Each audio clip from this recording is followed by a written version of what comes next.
Vaughn growing up. I've been knowing Vaughn since he was a baby.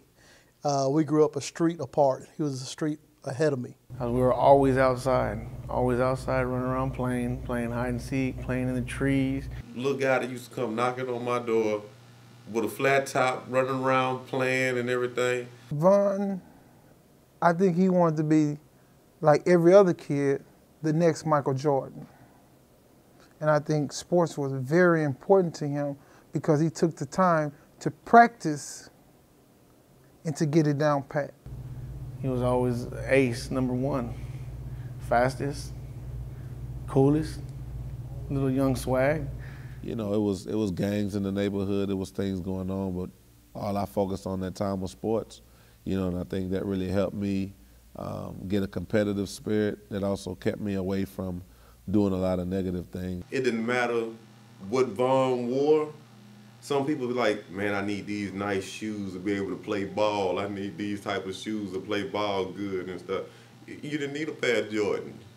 Vaughn would come out there in a pair of loafers. Right next to what we called the woods, there was an open field. We'd all get together, all the neighborhood kids would get together, and we had our goal lines and we'd run back and forth playing sports all day. Man, sports was real important to my neighborhood, to my community. If we didn't have sports, it probably would have been a lot different. It probably would have been, because there was gangs a couple of streets over. So we may have been involved in that, but neither one of us got caught up in that influence. You know, my friend Eric Soto came to me one day and he was just like, man, do you want to play on my football team? And, you know, coming from the islands, I really didn't even know what football was, you know, but his mom took me, signed me up, and, you know, I remember getting MVP, you know, my first year playing football and getting the trophy and really, you know, falling in love with what it was to play sports. So I think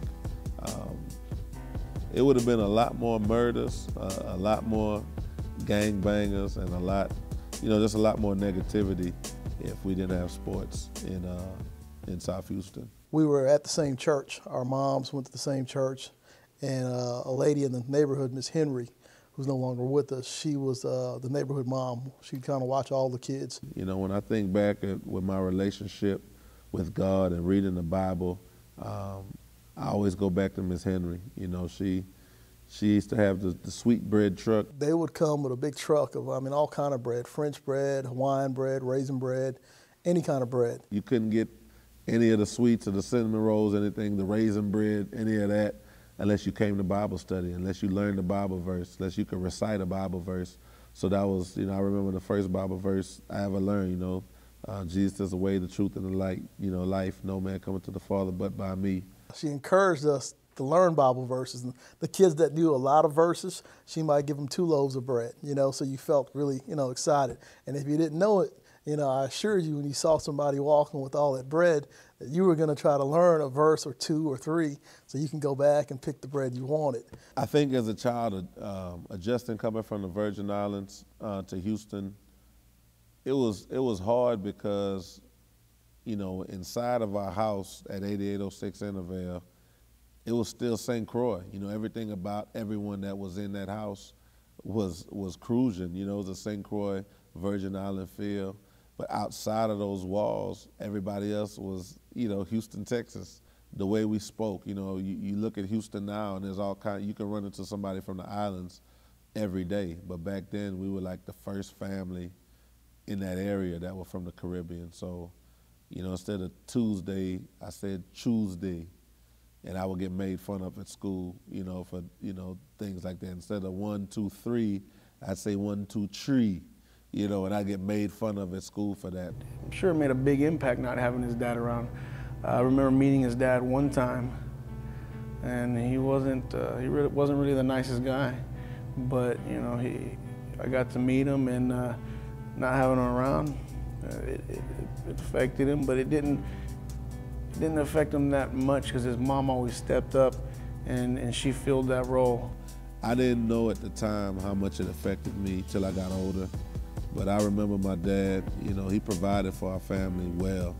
You know, he was, you know, 6 figures, engineer, working for General Electric, Stewart and Stevenson at the time. So clothes, toys, video games, food, anything I needed, I had it. But he knew that if his dad wasn't there, he knew he was sure to get some love showed to him, you know, financially, because he had the gifts.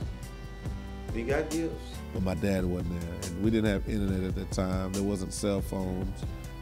So when he'd go to China or go to Belize or go off to all these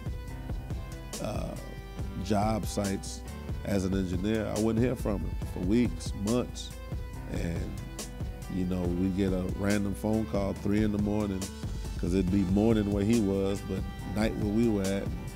They wake me up in the middle of the night, your dad's on the phone, and you know, for weeks and weeks I'm sitting there wanting to talk to him, but then you wake up 3 in the morning and you have nothing to say, you know, except when are you coming home, you know, and a lot of times that answer was, I don't know, or the answer was, I have to go to Puerto Rico, then I have to go to St. Kitts, then I have to go to Colorado, then I'll be back. And it was just like tough. I never really knew that his father wasn't there, because his mom and his sisters were always there. So there was a lot of love in that house, even if his father wasn't always there.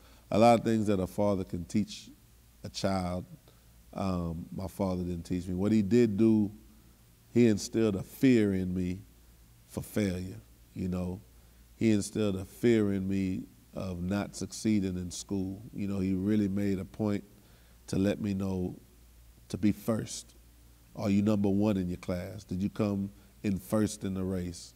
And it just, I knew this man wasn't satisfied with second place. I knew this man did not tolerate bringing home a B on a report card. But like I said, his mother was a mom and a father at the same time. So you already know, the lady stood up to the best of them. My relationship with my mother, you know, has always been great. You know, she always gave me special attention. I think even my brothers and sisters, they knew, you know, that my mother really, you know, loved her youngest child. You know, I think the baby always gets a lot of attention, you know, a little added love. But she did everything. She taught me how to iron, you know, she cooked for me, she showed me love, she showed me what a Christian looks like. You know, I can't remember a time waking up 4 in the morning, 5 in the morning and going to her room and her not being in the bathroom on her knees, reading her Bible, praying. As far as devotion and a walk with God, I don't know how it was before, how she grew up. You know, I wasn't there, but as far as what I know about my mother from the time I was a child, she was devoted to Christ. She was in church every Sunday, Sunday morning, Sunday night, Wednesday night. If it was a revival, we were at church every night. She made sure that we had a relationship with God.